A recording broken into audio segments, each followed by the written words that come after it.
Sarah, di ba may pa-model ka? Ilan dyan lang po, sabay lang. Okay. Picture. Picture lang po.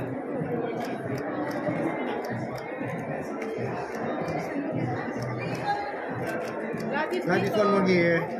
Gladys. Dito. Dito po. Ay! Ate Reshi! Akala ko si Tupi kasama mo. Stop na. Sir po. Start po. Ay, ang Miss! ganda. O, diba? Ano sabi? Ayoko makabuksan ko eh. Miss Gladys Reyes. And syempre, Christoph. Christoph. Ayan. O, kumaali ng mga award. Ito, nominated para sa Best Supporting Actress. Ano naman ang pakiramdam? Siyempre, sobrang happy ko. Finally naman, nakapasa na si Edis. Kasi first nomination ko sa Edis. Talaga For Apag. And first naman na nag-escort si Christoph for an award. So, kaya medyo slightly pagkatapos siya, Mami, is there a briefing or something? Kasi first time naman siya represent. Tsaka hindi, recording artist na rin. Music po.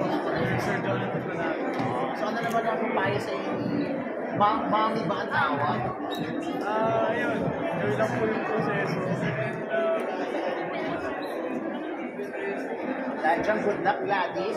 Siyempre, red carpet kailangan. Who are you wearing? Yes, of course. This is my fashion storyteller, Norman Peña Florida. Thank you very much and enjoy tonight. Good luck, Gladys. Veronica. And the Eddie's choice is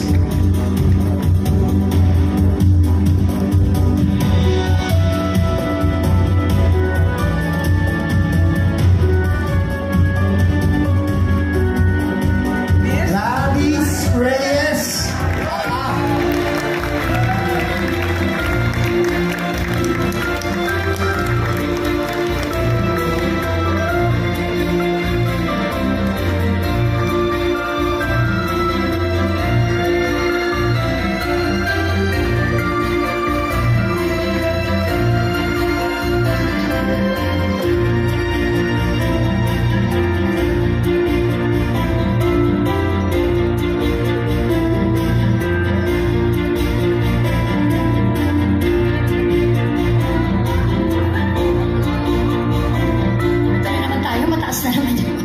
Magandang gabi po sa inyong lahat.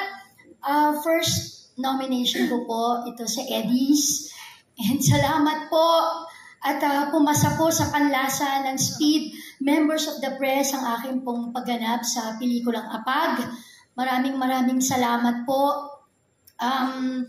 Siyempre po, kay Direk Brillante Mendoza, it's my first time working with him sa pelikulang ito. Center Stage Productions, Ate Chrisma, lahat po ng kasama namin sa production. Of course, my family. Siyempre po ang aking pong ever faithful and supportive husband, Christopher, Mr. Someru. Of course, ang aking pong anak na narito ngayon, Christoph, my son, who escorted me tonight. Thank you, anak. And of course, Akisha, Grant, Gavin. Sensya na po, medyo marami akong anak. And of course, my mom, si Mom Z, Mama Zenny, of course, Janice, my sister-in-law, Sis Claire, dahil napaka-supportive po nila sa amin, sa aming pamilya. Mr. Norman Peña Florida, the fashion storyteller for our Modern Filipiniana tonight.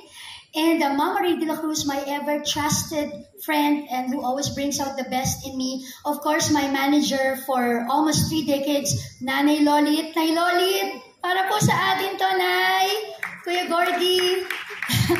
And lahat po ng aming mga kaibigan po sa press na walang sawa na talaga naman pong sumusuporta sa lahat po ng aming mga proyekto. Noon at ngayon, hindi ko po sila nakakalimutan. Ang mga mukha nila, kaya ko silang i-roll call. Kasi nga po, iba po yung talagang pakikisama, no? At yung pagkakaibigan na nabuo.